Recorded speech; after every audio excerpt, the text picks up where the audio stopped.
Hi everyone, it's Sheryl Plouffe here, video marketing consultant and coach. And we're going to wait just a couple seconds to get some people on live with us here on Facebook Live. Really excited to be talking to you guys today about this topic because this is a topic that literally affects pretty much everyone. And that is the sense of perfectionism that we all suffer from. We all suffer from this idea that, oh, it's got to be perfect, otherwise it's not worth doing. I'm talking particularly in relation to putting yourself out there, creating content, being visible, being seen, and all of the things that really help you to, grow your business or grow your enterprise or whatever it is that you're doing in terms of building an audience. So thank you guys for coming on and seeing the numbers coming up. Thank you for the thumbs up. I really appreciate that. Listen, we're going to talk about how to fight perfectionism. We all suffer from this. And I'm going to tell you, even if you're scared shitless to put yourself out there, I'm going to tell you a few tips here today that I think, well, at least I hope will help change your mindset about this idea of perfectionism. I also like to call it, hi everybody, I also like to call it, comparasitis. We all suffer from this idea that we compare ourselves to others, other people's videos, other people's content, what other people think people are doing. I do it too. We all suffer from this. But the thing is that if we continue to hang on to this idea of perfectionism, it's going to hold us back. It's going to hold you back. You're not going to be able to grow the way I want you to grow. Hi, Lori. How are you? And let's see, we've got Jordan, Madi, Lori's here. We had a great conversation yesterday. Thank you so much for your time. Grant is on. Even a selfie needs to be perfect. No, my friend. Thank you, Grant, for being here. So this is how to fight perfectionism, how to put yourself out there, even if you're scared shitless, really. And perfectionism, I'm going to give you an example before I give you my 3 tips today. As I was preparing to do this live video, this one right here, I had a light, I don't know if you can see it right there, that was on. And as I was setting it up, it was casting this weird glow, and I thought, no, I'm just going to go up, and I turned the light off. I sat back down and got ready to press go live, and it's kind of dark in the background. I thought, I don't know, it's kind of dark in the back. So that's when the perfectionism started to creep in, and I knew it was like, okay, well, I could either not do the video. I could really use that as an excuse. I could look at that and say, oh, the background's too dark. I just can't do this video. It's not perfect, right? I don't know if you can see, but over on that table over there, there's a bunch of stuff on that dining room table. It's okay. Right? The important thing is that I want to get this message out to you. I'm just using this as an example, but sometimes what we do is we look at the circumstances that we're in or the lack of resources or whatever the case may be as an excuse in which not to do the thing we know we ought to do. How many of you can relate to that? Just let me know in the comment section below. Hi, Tim. How are you? Let me know in the comment section if you can relate to this idea that we sometimes are looking for excuses not to do the thing we ought to do. Okay? Hi, Kathleen. How are you? So listen, I want to give you 3 kind of concepts, tips, if you will, to fight perfectionism. Tip number 1 is that perfectionism is unattainable in and of itself. In and of perfect, it is unattainable. When we look at, there's really no use in fighting it because we can't attain perfectionism. The thing is that when we compare ourselves to others, it's really easy to fall back on that. So we have to say to ourselves, my husband has a great saying. And he says, make it good, then make it great. And I think that is a motto that we should all live by, that we should be happy with good.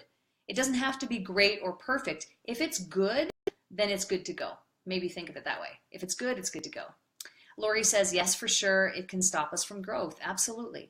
So this idea of perfection being in and of itself unattainable should be the first clue that it ought not to stop you from progressing with creating that video or posting that image or whatever the case may be. It's about growth, and it is about kind of moving forward and progressing, making it good and then progressing and making it maybe great down the road. Maybe it's a year from now, right? Grant, Jordan, do your best to stand out is great. Yes. So number 2, perfection is unrelatable. Now, I think of someone like Beyonce and Jennifer Lopez, 2 women who I look at and just go, drop dead gorgeous, absolutely perfect, beautiful. we are fascinated by celebrities and fascinated by people who, quote unquote, are almost as close to perfect as possible, but it's totally unrelatable. So what that really means for you as you create content is that if you're striving, for what is unrelatable, you're not going to be able to have that connection with people that you might like to have, right? Building connections on social media. Social media is all about connection, and if you're kind of putting yourself out there as being unrelatable, then it's going to be more difficult for people to really make that connection with you. And number 3 is sometimes we just never get started to avoid the pain, the challenge, the obstacles, the frustration that we might encounter by things not being perfect. And then what happens is we just never ever take that step to start. Typically, the first step is always the hardest. It'll never be as hard as the first step, whether you're making a video or putting out a message or what have you. Instead, think that with every challenge, there's a lesson. With every challenge, there's a lesson and there's growth. And that's really what you should be striving for. Not perfectionism, but just striving for progress and growth, learning from your mistakes, putting it out there anyway and saying to yourself, okay, you know what, next time I'll do it this way. So it goes from being good to being great, possibly, right? So I hope those are helpful tips for you. It's more of a mindset shift, I think, than anything. This idea of putting in, parking the perfectionism. I'm guilty of it too. I really am. Like I do think that we should put our best foot forward. I think there's a balance between, putting your best foot forward and really kind of trying to you don't want to look like you just rolled out of bed, but at the same time, we're not Beyonce and we're not Jennifer Lopez. It's okay. We need to just still put our messages out there nevertheless. Hi, Dave. Imperfection is perfect. You're so sweet. That's great. I love that. Jordan says that comes with consistency, seeing what you can improve on each time. Good point. The minute you stop working, you lose your touch. Yes, it is about that. With consistency, you get more practice, right? Consistency is important from a lot of standpoints, but when you are consistent, you can consistently continue to learn lessons and grow. So good point. Great. Lori says perfectionism can cause stress and harm your health. You know what, Lori? Good point. I not so much on the topic of perfectionism, but on the topic of stress. I can share a quick story. When I was doing my management job for a few years, I was under a lot of stress. Stress is a really, really bad thing. And I went to a holistic healer at one point to say, what's going on with me? Why am I falling apart? And she said, you have too much stress and you have to reduce the stress. So she put me on this detox diet. And within about a couple of weeks, I had a huge rash that developed on the side of my rib cage. And I didn't know it was related to that. I had no idea. But anyway, I had mentioned it to her. She said, oh, those are the stress chemicals in your body that are trying to escape. And it was like literally, it was oozing out of me. I thought, if that's what stress can do, then that's really, really bad.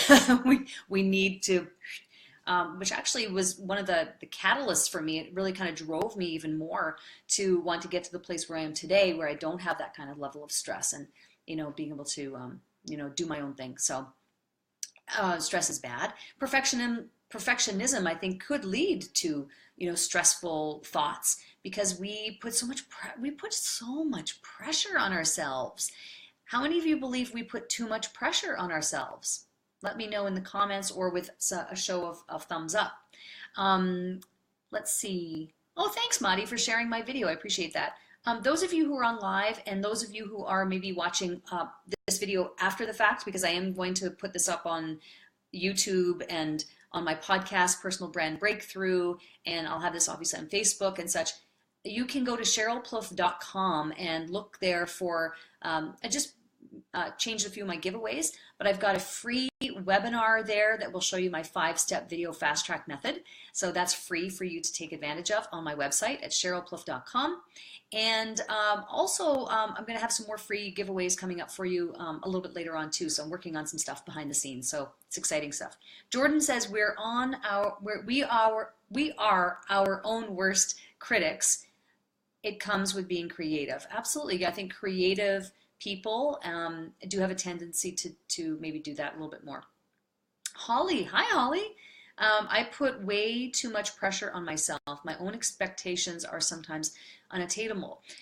Yeah, although, Holly, I do have to give you credit because you've been doing a lot of video lately, and I think you're doing great at it. So clearly, it's not holding you back. And I'm proud of you for that. I'm proud of you for saying, you know what, I'm just going to barrel through. If you are suffering from some high expectations on yourself, it's not showing through in the amount of content that you're putting out there. So I congratulate you on that. That's a celebration because you're fighting through that internal dialogue that's probably happening there. Kathleen says, Cheryl, many are afraid of negative comments. How do you deal with those? Actually, it's funny because I just had this discussion with my clients this morning. You cannot help it. I mean, there are always going to be a few haters, and the thing I think maybe ultimately that would help, Kathleen, is just to you have to have a very strong why statement in terms of why you're doing what you're doing. Like if you are very solid, I'm doing this for X, Y, and Z, and nothing can stop me. Sometimes you kind of got to get angry a little bit and be like, no way, I'm not going to let anyone get me down. You've got to get fiercely committed, fiercely dedicated, and almost yeah, you have to kind of get fierce about it in your mind. And I think that sometimes what we can do is we can diffuse the haters, be like, oh, that's okay. If you feel that way, I feel differently. We agree to disagree. There's ways I think to get around that, but it's more of a mindset thing, Kathleen, and it's, there are, listen, I actually look at it as a good thing. When you start hearing a few negative comments, I get them too. I think what it indicates is that you're reaching people. You're actually getting your message out. And if you can polarize a little bit, it's actually a good thing because it helps you to really talk to the right audience and target the proper audience for you. Jordan says, can't please everyone. No, you won't. It's impossible. Darren says, I may have missed something, but this sounded more about self-esteem than perfectionism. Yeah, I guess they're related. Absolutely, Darren. They're very much related because often, people are striving for perfectionism because they're lacking self-esteem, right? So I think there's a huge connection there. Good point. Holly says, oh, well, thank you, Holly. I appreciate that. Darren says, you can be the juiciest, ripest peach ever, but not everyone likes peaches. Good point. So there you go. Great comments, you guys. I think you're on the right track. You're sort of seeing that this is a common experience that we all have. I suffer from it too. But what I do to the best of my ability is to try to just calm those thoughts, put them aside, park them, so that I can get on with the business at hand. All right. So thank you guys so much for participating with me today. I am going to leave you guys, but I would advise you to go to my website at SherylPlouffe.com. Look for the free giveaway there. It's a free webinar where you'll learn my video fast track method. So essentially it's how to save a bunch of time and stress and frustration in creating videos. I think it's very helpful, and if you want to go and take advantage of that, please do so. And thank you for the hearts. I like that. Maybe I'll just wait for the hearts. Yay for hearts. Okay, thank you guys so much. This video will be on Facebook. It will be on my YouTube channel. You can subscribe to the podcast, the video or audio podcast, on iTunes, or if you're on Android, you can do that as well. So it's Personal Brand Breakthrough is the name of the show. I really appreciate, I love the hearts on Facebook. Thank you guys, and the thumbs up makes me happy inside. So I appreciate your time today. I hope you guys will go out there and think to yourselves next time you are about to do a video or about to post an image and you're like, oh, it's not quite perfect. Put it out there. If it's good, then put it out and aim for greatness